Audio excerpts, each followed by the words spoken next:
بسم الله الرحمن الرحیم. السلام علیکم. نن به مونږ نیوټنز تھرډ لا اف موشن سټډي کوو. نیوټن تھرډ لا اف موشن کې یو نیچرل فینامینه سټډي شوې ده. یعنی ته په دنیا کې څه کار کې کنه د هغې به تا ته خامخا رزلټ میلاوي. کو ته ښه کار کې نو تا ته به ښه رزلټ میلاوي، کو بد کار کې نو تا ته به بد رزلټ میلاویږي. ټیک شو. خو هغه دا د فزیکس په الفاظو کې بیان کړی دا، د فورس په شکل کې بیان کړی دا. هغه دا وایي چې ټو ایوری ایکشن دیر از آلویز ان ایکول بټ اپوزیټ ریاکشن.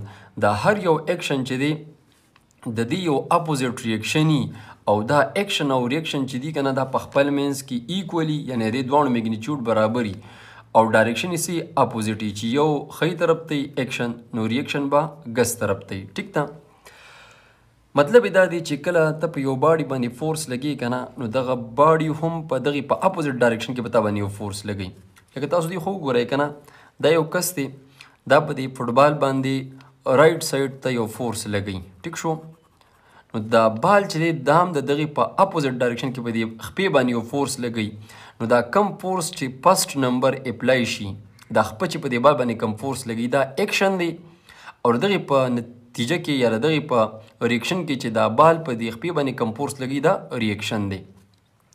To every action there is always an equal but opposite reaction. دا هر یو ایکشن چې دی دا هغې به یو ریاکشني، خو دا ایکشن او ریاکشن به په خپل منځ کې ایکولی میګنیچیوډ به برابري او ډایرکشن چې دی دا به اپوزیټ وي.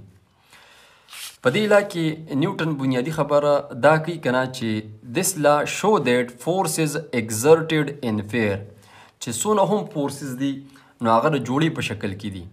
یعنی یو باډي په بل باډي باندې فورس لګوي نو بل باډي په دې اولني باندې فورس لګوي. میتھمیټیکلی به دا موږ داسې لیکو چې اف ای بی از ایکول ټو ماینس اف بی ای. اوس ګورئ دا اف ای بی هغه فورس دی چې دا د فرست باډي په سیکنډ باډي باندې اپلای کوي. ټیک ده. او دا اف بی ای دا هغه فورس دی چې دا د سیکنډ باډي په دې فرست باډي باندې اپلای کوي. نو دا دواړه فورسونه په خپل منځ کې ایکول دي. ټیک شو. د دې نیګیټیو ساین مطلب پکې دا دی چې د دې ډایرکشن به اپوزیټ وي.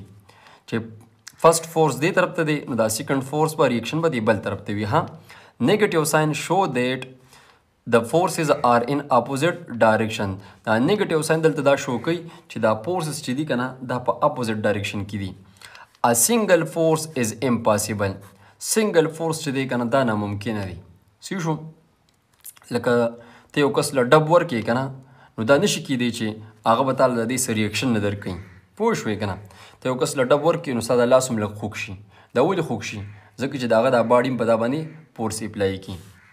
مینز دیټ د دې مطلب دا دی if a body exerts some force on another body.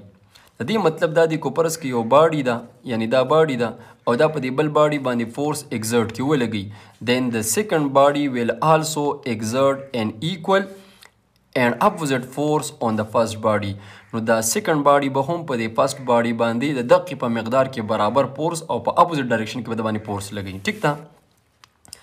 The force exerted by the first body on second body is known as action. was دا فرست باډي چې په دې سیکنډ باډي باندې کم فورس ولګوي کنه نو دغې ته موږ څه وایو؟ ایکشن وایو. while the force exerted by the second body on first body is known as reaction. نو دا سیکنډ باډي چې په دې فرست باډي باندې اوس کم فورس ولګي دغې ته بیا موږ ریاکشن وایي. نو دا ایکشن ریاکشن چې دي کنه دا په میګنیچیوډ کې په مقدار کې برابر دي خو ډایرکشن یې اپوزیټ دی. ها ستاسو په دې ایکسرسایز کې دو شارټ کوېسچن دي چې هغه د لا سره ریلیټډ دي. په هغې کې اولنی نمبر شارټ کوېسچن دی why a balloon filled with air move forward when its air is releases. وی ولې یو پوکڼی چې هغه د هوا نه ډکه ده او د هغې نه د هوا په تیزۍ سره راوځي نو دا پوکڼی ولې په مخکې باندې ځي؟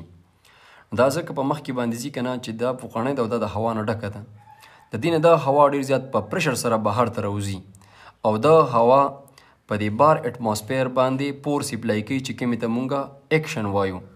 اوس دا اټماسفیر د دې ایکشن په نتیجه کې په ده باندې په اپوزیټ ډایرکشن کې یو فورس اپلای کوي چې هغې ته مونږه ریاکشن وایو او دغې ریاکشن په نتیجه کې دا پوکڼی چې دا په مخکې باندې ځي. پوه شوی پې؟ ایکسپلینیشن تاسو بیا په نوټونو کې وګورئ یا کوچال نه ورتلو بیا ما ته وټساپ وکړئ زه به ورته بیا په ریټن فارم کې ور ولېږم. صحیح ده. بیا زموږ سره کوېسچن نمبر 4 دی why does a hose pipe tend to move backward when the firemen direct a powerful stream of water toward fire وی هوس پایپ دا فایر بریګیډ والا ګاډي چې دي که نه په دې کې دا کم غټ پیپي چې په کم باندې هغه کسان اوبه ولي دغې ته وایي ویل دغې نه چې کله د اوبه ډېر زیات په سپیډ سره وځي نو دا پیپ ولې په شا طرف باندې راځي نو د دې لا سره تعلق دی لکه اوس دا زموږ سره هوس پایپ دی ټیک شو د دې نه د اوبه ډېر زیات په پریشر سره وځي نو دا چې کله په پریشر سره د اوبه وځي نو دا بار په دې اټماسفیر باندې یو فورس اپلای کوي دغې ته مونږه ایکشن وایو اوس د دې په دې اپوزیټ ډایرکشن کې دا اټماسفیر چې دی که نه دا په دې پایپ باندې یو فورس اپلای کوي او هغې ته مونږ ریاکشن وایي د دغې ریاکشن په وجه باندې دا پیپ چې دا په شاته باندې راځي یعنې د دې نه چې کومې اوبه وځي هغه بار په اټماسفیر باندې فورس اپلای کوي دغې ته ایکشن وایي دا اټماسفیر چې دی که نه دا په دې پیپ باندې بیا یو فورس لګوي هغې ته ریاکشن وایي او دغې ریاکشن په وجه باندې دا پیپ چې دا بیا په شاته باندې زور کوي نو امید لرم چې تاسو په دې ټاپک باندې او په دې کوېسچن باندې پوه شوي تر د بل ویډیو پورې ښه او باد او بریالي اوسئ د لوی الله په امان